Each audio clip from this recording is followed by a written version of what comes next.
Hello बच्चों, welcome to Tayal coaching classes. अपन ने mechanical properties of fluid lesson start किया था। इसमें अपने 5 पार्ट हो चुके थे, 6 पार्ट हो चुके थे। तो सबसे पहले बच्चों अपन ने 5 पार्ट में हाइड्रोस्टैटिक्स वाला पोर्शन कंप्लीट किया था। हाइड्रोस्टैटिक वाला पोर्शन कंप्लीट किया था, इसका मतलब ऐसा है कि अपन ने जितना भी पढ़ा उसमें हर कंडीशन में, हर कंसेप्ट में जो फ्लूइड था वो फ्लूइड रेस्ट पोजीशन पर था। इसका मीनिंग ऐसा है कि वो एक जगह पे रुका था, उसकी प्रॉपर्टी अपन ने स्टडी की, which is called as hydrostatics. तो इसलिए अपन ने बोल सकते हैं कि अपन ने हाइड्रोस्टैटिक वाला पोर्शन पूरा कंप्लीट किया। उसके बाद अपन ने सेकंड पार्ट स्टार्ट किया, सरफेस टेंशन। सरफेस टेंशन में अपन ने पहले पार्ट में, मतलब इसके पीछे वाला पार्ट, पार्ट नंबर 6 में अपन ने क्या देखा है, cohesive force, adhesive force, molecular range, sphere of influence और सरफेस टेंशन के डेफिनेशन, ये बेसिक डेफिनेशन अपन ने कवर किए थे। उसके बाद अपन ने पूरा एक थ्योरेटिकल पार्ट लिया था कि सरफेस टेंशन एक्चुअली में होता क्या है।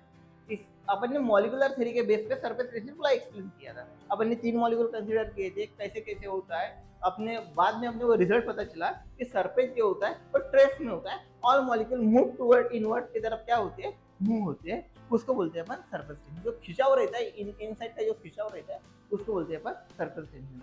Surface tension is the property of fluid in which to minimise the surface area, which is called as surface tension. कोई भी लिक्विड का सरफेस अपना सरफेस मिनिमाइज करने का ट्राई करता है, प्रयास करते हैं, उसको अपन क्या बोलते हैं, सरफेस टेंशन। आज अपने को देखना है सरफेस एनर्जी क्या होती है। सरफेस एनर्जी का अपने को करना है डेरिवेशन। सरफेस एनर्जी का अपन करेंगे डेरिवेशन क्या होता है, तो देखो सबसे पहले अपने को ये सिंपल डायग्राम निकालनी है। डायग्राम निकालने के बाद उसका थोड़ा डिस्क्रिप्शन लिखना है। डिस्क्रिप्शन क्या लिखना है तो अपन पढ़ेंगे। उसके बाद थोड़ा एक्सप्रेशन होता है, एक्सप्रेशन से अपन सरफेस टेंशन, सरफेस एनर्जी का डेरिवेशन कर लेंगे। ठीक है, ध्यान दो भी। सबसे पहले अपने को ए बी सी डी एक रेक्टेंगुलर फ्रेम लेनी है। या रेक्टेंगुलर फ्रेम एक साइड से क्या रहेंगी, ओपन रहेगी। उसके ऊपर अपने को पी क्यू एक फ्रिक्शनलेस वायर, ऐसे पी क्यू फ्रिक्शनलेस वायर रखना है। पी क्यू अपने फ्रिक्शनलेस वायर रखा। फिर ये जो फ्रेम है डीप इन सोप सोल्यूशन, पूरे फ्रेम सोप सोल्यूशन में डिप करना है और निकालना है। पूरी फ्रेम जो होती है सोप सोल्यूशन में डिप करना है और निकालना है। सोप सोल्यूशन में डिप करना है और निकालना है। तो उसमें PbCq पूरी सोप फिल्म फॉर्म होगी। PbCq पूरी सोप फिल्म फॉर्म होगी।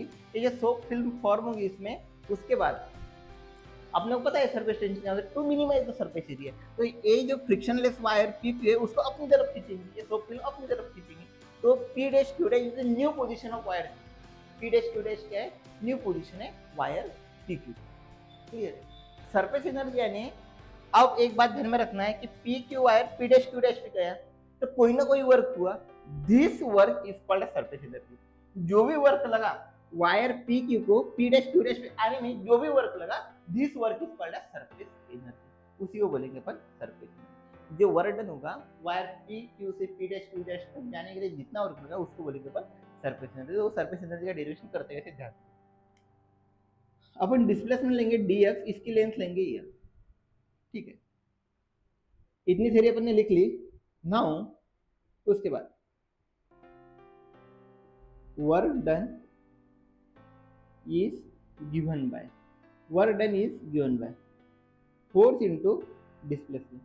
Work done is given by force into displacement. Now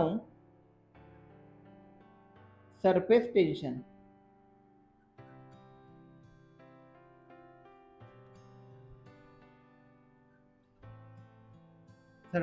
is given by force per unit length.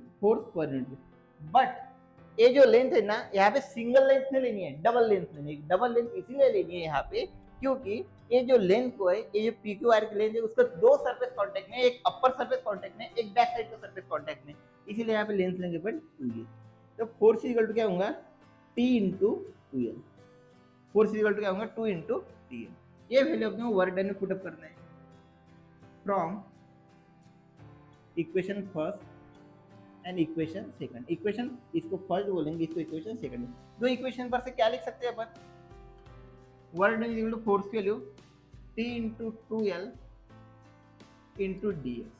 इसमें अपन एक काम करेंगे, 2L यहाँ पे स्मॉल लिया अपन ने। Now work done is equal to T, 2 बाहर ले लेंगे, L into dx।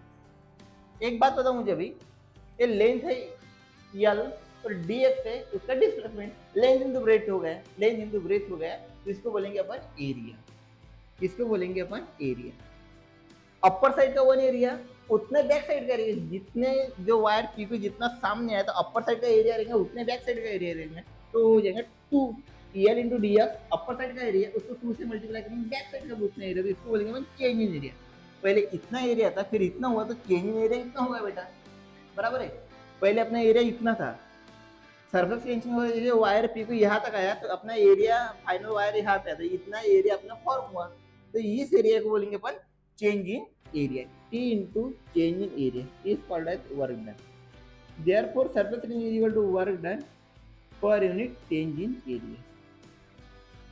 Work done per unit change in area. This is called as surface tension.